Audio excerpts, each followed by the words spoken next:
വ്യാപകമായി പ്രചരിപ്പിക്കുകയും അതിൻ്റെ പുറകിൽ സംസ്ഥാനത്തുടനീളം വ്യാപകമായ അക്രമങ്ങൾ അയച്ചുവിടുകയും ചെയ്യാം. മാധ്യമപ്രവർത്തകർക്കറിയാം, പോലീസിനറിയാം, റെയിൽവേ പോലീസിനറിയാം, ദൃക്സാക്ഷികൾക്കറിയാം. ഇവരുടെ അടുത്തുപോലും ഈ പ്രകടനക്കാരെത്തിയിട്ടില്ല. 4 പേരോ 5 പേരോ ആണ് ആകെ ഉണ്ടായിരുന്നത്.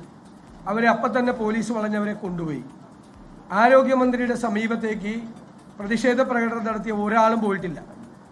അവരാണ് ക്രൂദ്ധയായി വെല്ലുവിളിച്ചുകൊണ്ട് ഓടിയത്. സത്യത്തിൽ അവിടെ ഒരു പിടിവലി ഉണ്ടായത് പോലീസും ആരോഗ്യമന്ത്രിയാണ്. ആരോഗ്യമന്ത്രി ഈ കേസുകാരുടെ അടുത്തേക്ക് പാഞ്ഞു പോകുന്നത് തടയാൻ ശ്രമിച്ചത് പോലീസാണ്. അവരുടെ കൂടെ ഉണ്ടായിരുന്ന വനിതാ പോലീസ് ഓഫീസറും മറ്റു ഓഫീസർമാരും വളരെ പണിപ്പെട്ടിട്ടാണ് ശ്രമിച്ചിട്ടാണ് ആരോഗ്യമന്ത്രിയുടെ രോഷം അടക്കിയത്. ഇതിൻ്റെ എല്ലാം വിഷ്വൽ തെളിവുകൾ എല്ലാവരുടെയും കയ്യിലുണ്ട്. ഒരു കേസുകാരും അവർ അടുത്തെങ്ങും പോയിട്ടില്ല.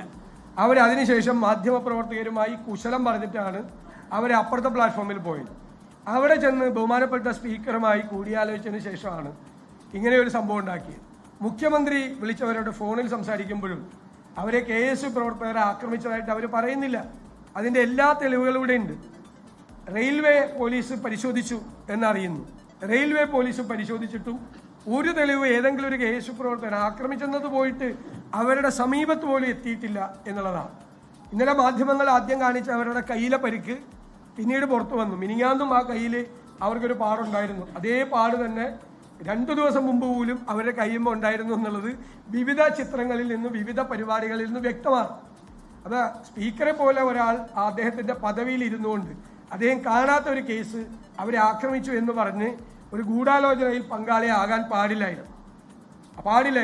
എന്തായാലും ആരോഗ്യമന്ത്രി തട്ടിവിട്ട ഒരു പച്ചക്കള്ളത്തിൻ്റെ പേരിൽ വ്യാപകമായി കോൺഗ്രസ് പ്രവർത്തകരെ ആക്രമിക്കുകയും കോൺഗ്രസ് ഓഫീസുകളെ ആക്രമിക്കുകയും ഞങ്ങളുടെ പുതുയുഗ യാത്രയുടെ പ്രചരണ സാമഗ്രികൾ നശിപ്പിക്കുകയും ചെയ്യാം. തിരുവനന്തപുരത്തെ സ്വാഗത സംഘം ഓഫീസ് വരെ തല്ലി തകർത്തു. ഇല്ലാത്ത ഒരു കള്ളക്കഥയുണ്ടാക്കി പച്ചക്കള്ളം പ്രചരിപ്പിച്ച് നടത്തുന്ന കാര്യം ഇതൊക്കെ കേരളത്തിലെ ജനങ്ങൾക്കറിയാം. അവരിപ്പോൾ ആരോഗ്യമന്ത്രി കേരളത്തിലെ ജനങ്ങളുടെ മുന്നിൽ പരിഹാസപാത്രമാണ്. കാരണം അവരഭിനയിക്കുകയായിരുന്നു. ഇങ്ങനെ ഒരു സംഭവം ഉണ്ടായിട്ടില്ല. ഞങ്ങൾ ഉറച്ചു പറയുന്നു 100%. എന്തെങ്കിലും തെളിവുകൾ ഹാജരാക്കുക. ആർക്കെങ്കിലും വിഷ്വൽ മീഡിയയുടെ മുമ്പിലാണ്, ക്യാമറകളുടെ മുമ്പിൽ നടന്ന ഒരു സംഭവത്തിൽ ഇങ്ങനെ കള്ളത്തരം പ്രചരിപ്പിക്കുന്നത് ശരിയല്ല. ഇപ്പോൾ സംസാരിച്ചുകൊണ്ടിരിക്കുന്ന സർക്കാരിനെതിരായിട്ട് വരുന്ന വിഷയങ്ങൾ വഴിമാറ്റി വിടുന്നതിന് വേണ്ടി മനഃപൂർവ്വം നടത്തിയ ഒരു ഗൂഢാലോചനയാണ്. പ്രതിക്കൂട്ടിൽ നിൽക്കുന്നത് ആരോഗ്യമന്ത്രിയാണ്. ഇതുകൊണ്ടൊന്നും രക്ഷപ്പെടാൻ പോകുന്നില്ല. കാരണം അവർ പ്രതിക്കൂട്ടിലാണ്. ജനങ്ങളുടെ മുന്നിൽ അവർ പ്രതിക്കൂട്ടിലാണ് നിൽക്കുന്നത് എന്ന കാര്യത്തിൽ യാതൊരു സംശയവും വേണ്ട.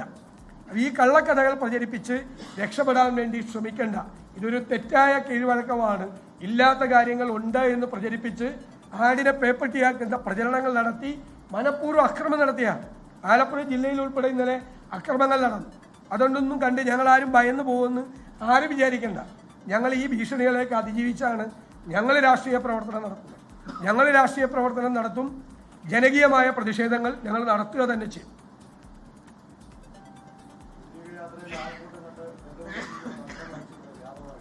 ഇത് പുതിയുഗ യാത്രയെ അവരുടെ ജാഥ പൊളിഞ്ഞു പോയെന്ന് അവർ തന്നെ വിലയിരുത്തി. അവരുടെ 3 മേഖലാ ജാഥകൾ പൊളിഞ്ഞു പോയെന്ന് അവർ തന്നെ വിലയിരുത്തി. അപ്പോൾ പുതിയുഗ യാത്ര നന്നായി പോകുമ്പോൾ അതിൻ്റെ പ്രചരണം, അതിൻ്റെ ആ ക്യാമ്പയിൻ വഴിതിരിച്ചു വിടാൻ വേണ്ടി ചെയ്യുന്ന ശ്രമമാണിത്. ഇതാർക്കും അറിയാൻ പാടില്ലാത്തത്.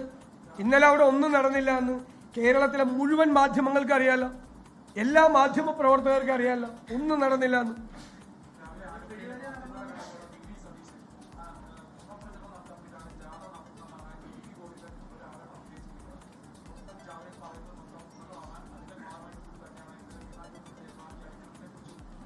ലോകത്തെവിടെയായാലും ഏത് സമയത്തും 24 വാർത്തകളും ഓഗ്മെന്റഡ് റിയാലിറ്റി പാക്കേജുകളും എക്സ്പ്ലെയിനറുകളും വിശദമായി കാണാൻ ഞങ്ങളുടെ യൂട്യൂബ് ചാനൽ നിങ്ങൾക്ക് സബ്സ്ക്രൈബ് ചെയ്യാം.